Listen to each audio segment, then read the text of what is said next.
Bom dia! Eu estou aqui então para o nosso devocional de hoje.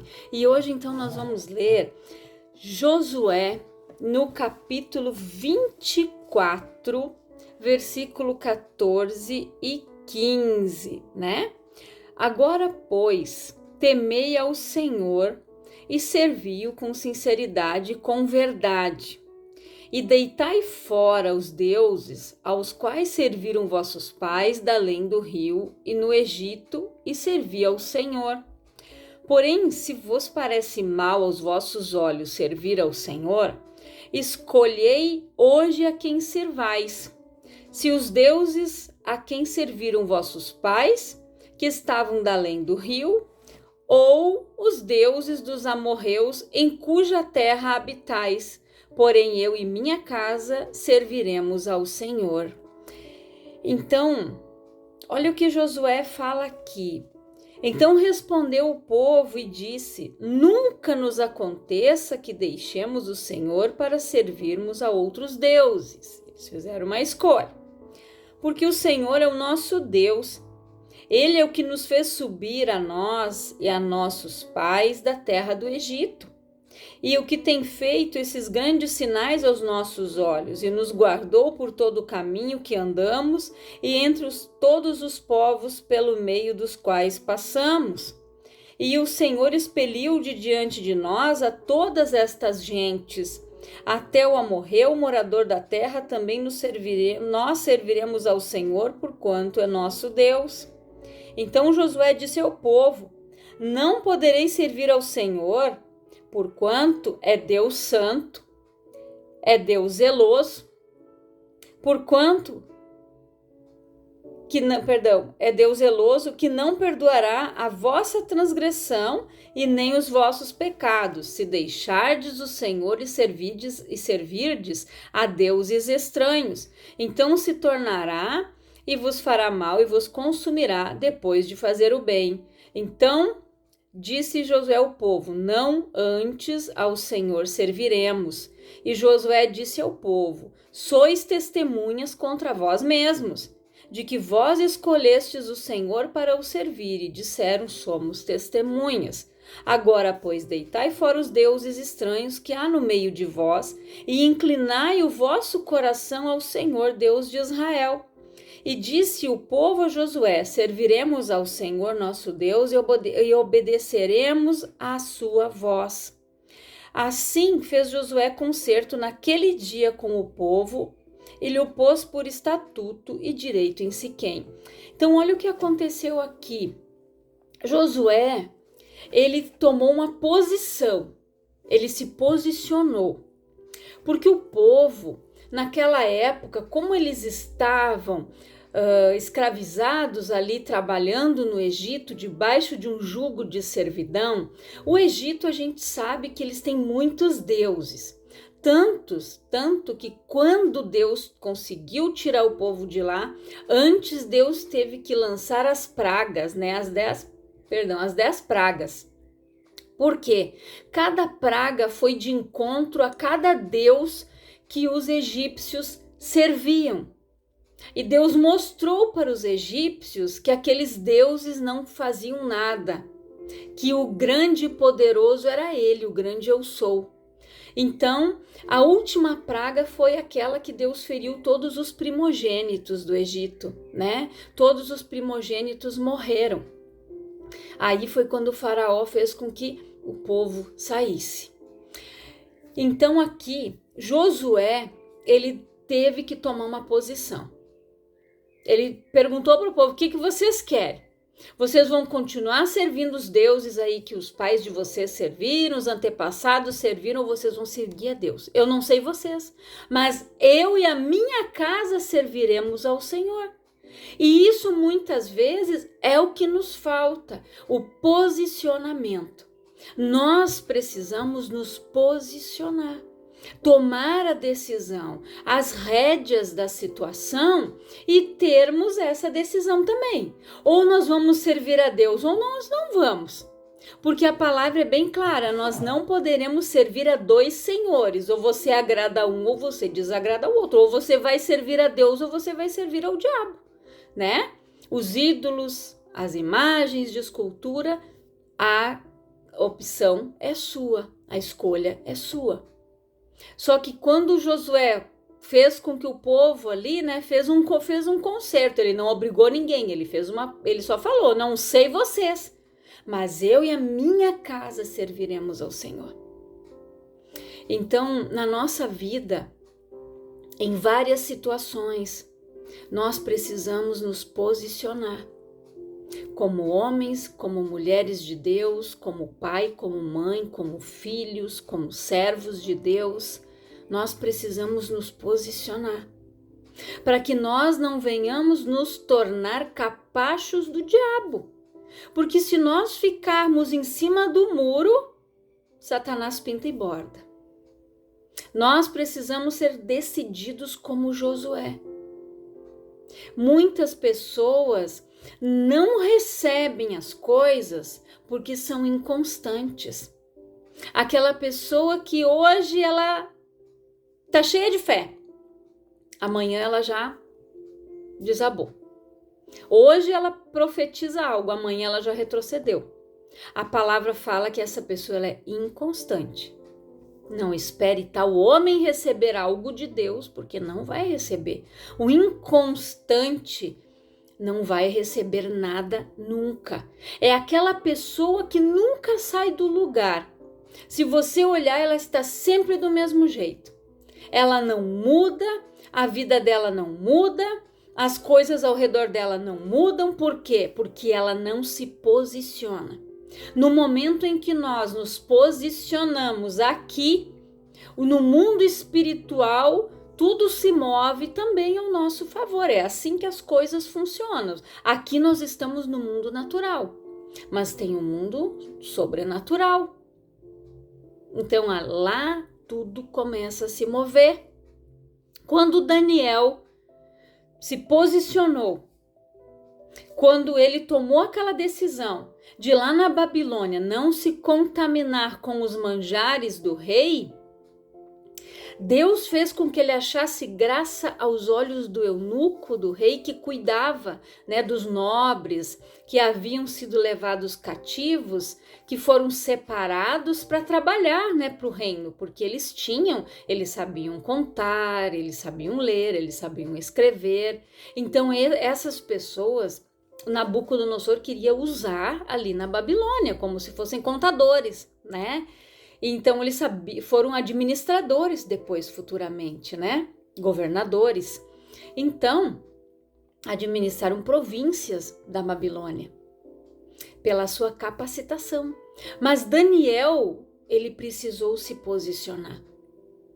E ele fez um jejum, ele se absteve de tudo que tinha ali. Ele comeu somente frutas, legumes e verduras por um determinado tempo, até que o anjo conseguiu sair da onde ele estava preso, na região celestial ali, né? E veio dar a resposta para Daniel. Isso levou 21 dias, por isso o jejum de Daniel tem 21 dias.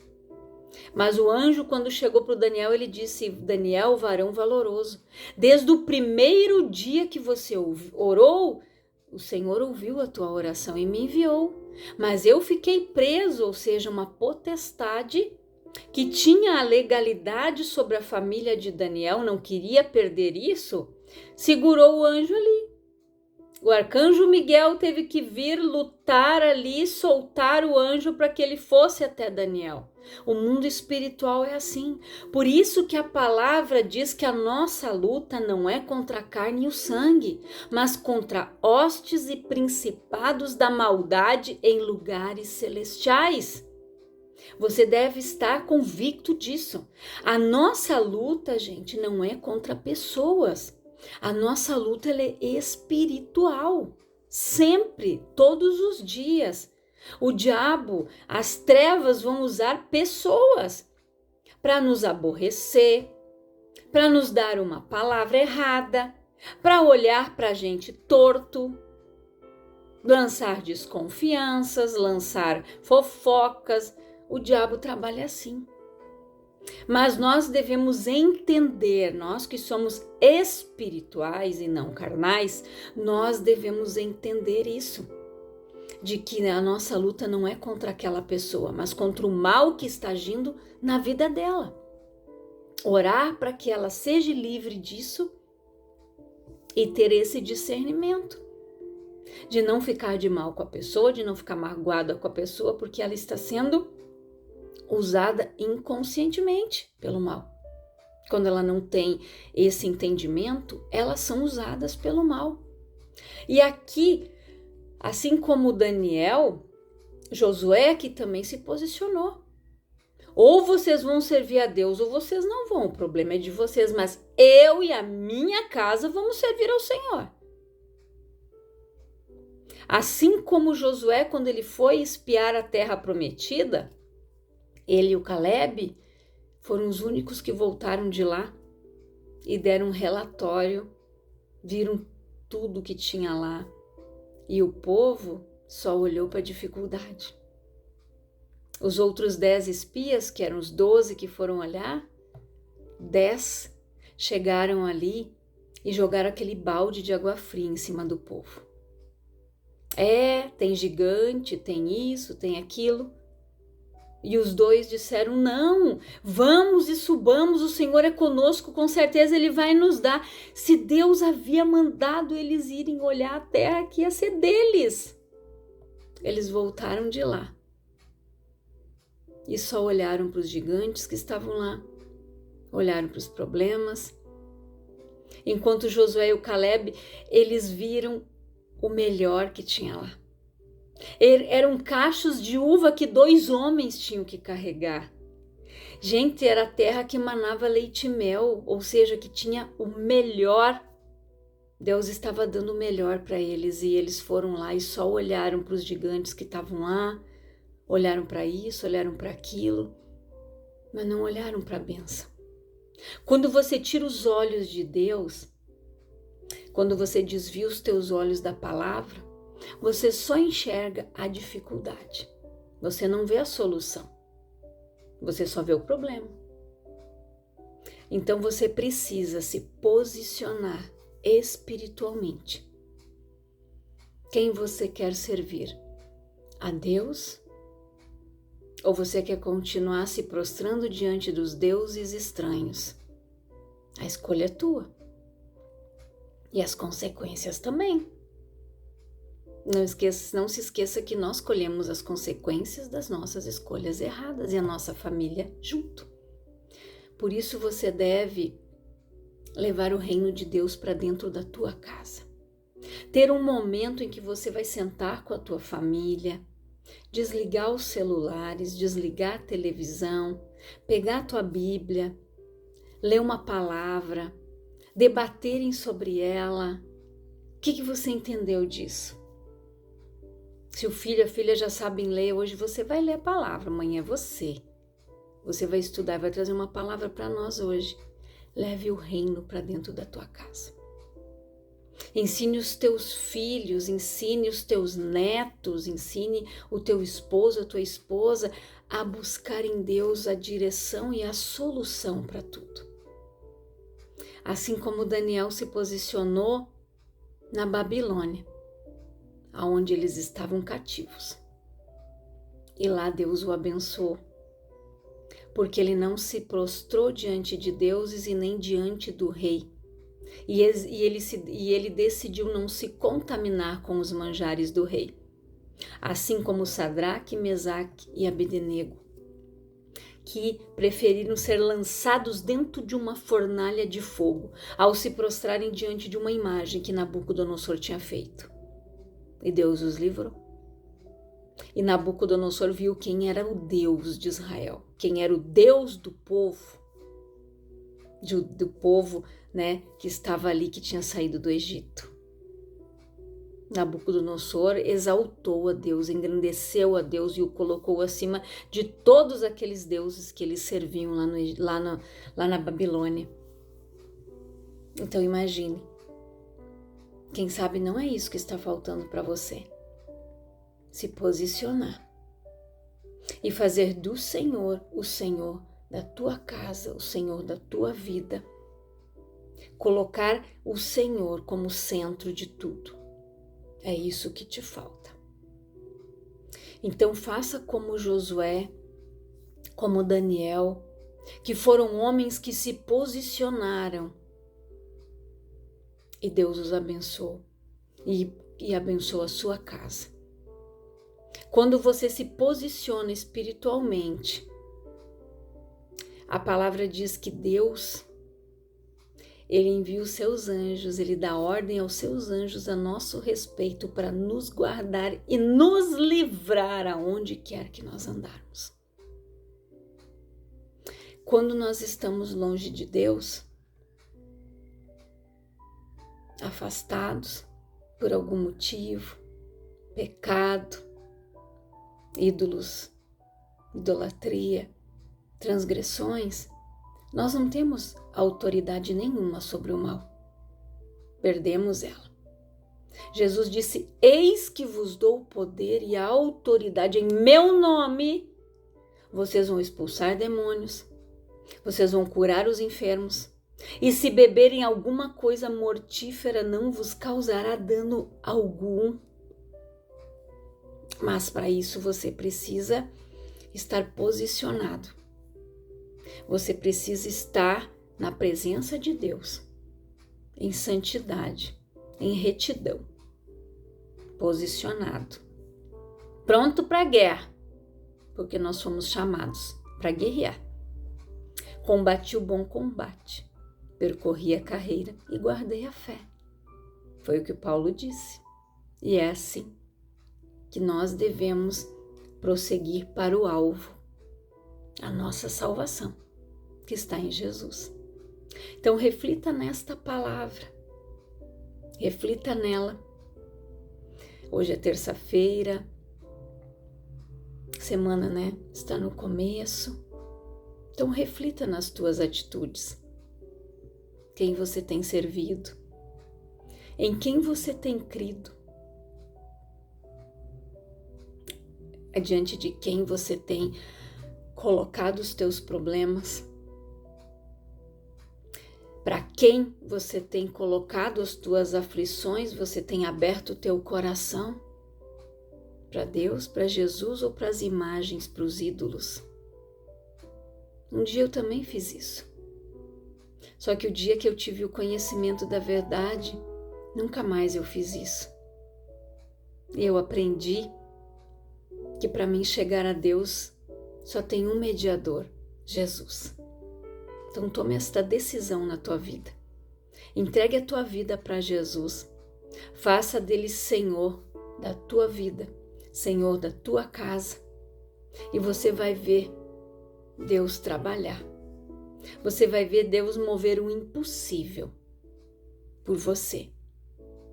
Porque quando você faz como Josué, eu e minha casa serviremos ao Senhor. Você vê Deus agindo. Você vê Deus trabalhando. Você vê Deus nas coisas mais simples. Você vê o cuidado de Deus, o amor de Deus. Assim como nós nos preocupamos com os nossos filhos, em preparar um café, em preparar um lanche, em preparar ali uma mamadeira para eles tomarem. Assim Deus cuida de nós. Ele se preocupa em nos dar o melhor alimento, um banquete. Guarda a palavra. Se alimente dela. Deus disse para Josué que não se aparte da tua boca o livro desta lei, medita nele dia e noite. Medite, guarde a palavra, as promessas irão se cumprir na tua vida. Guarde os mandamentos, os preceitos, os estatutos de Deus. E você vai ver as coisas acontecerem no modo sobrenatural sobre a tua vida. Eu quero orar por você, Pai, em nome de Jesus. E eu oro, Senhor, por todas estas pessoas que estão ouvindo esta palavra. Que o Espírito Santo que convence da justiça, do juízo e do pecado esteja trabalhando, Pai, convencendo cada homem e cada mulher que eles se posicionem espiritualmente como servos e servas do Senhor. Que façam como Josué, que disse: eu e minha casa serviremos ao Senhor. Que o Senhor envie os seus anjos, Pai, para guardar cada vida, dando livramento, dando vitória, entrando com a provisão, Pai, aonde eles necessitam. Eu não conheço o coração de ninguém, não conheço as dificuldades, mas o Senhor sabe o que esta pessoa está necessitando neste momento, neste dia, e o Senhor vai enviar a bênção, a provisão, o milagre, o socorro que esta pessoa necessita. Porque assim como o salmista disse: levantarei os meus olhos para o alto, de onde vem o meu socorro vem do Senhor. Que esta pessoa aprenda a crer desta forma e que ela seja abençoada grandiosamente. Esta é a minha oração, em nome de Jesus. Que Deus te abençoe, Deus te prospere, em nome de Jesus.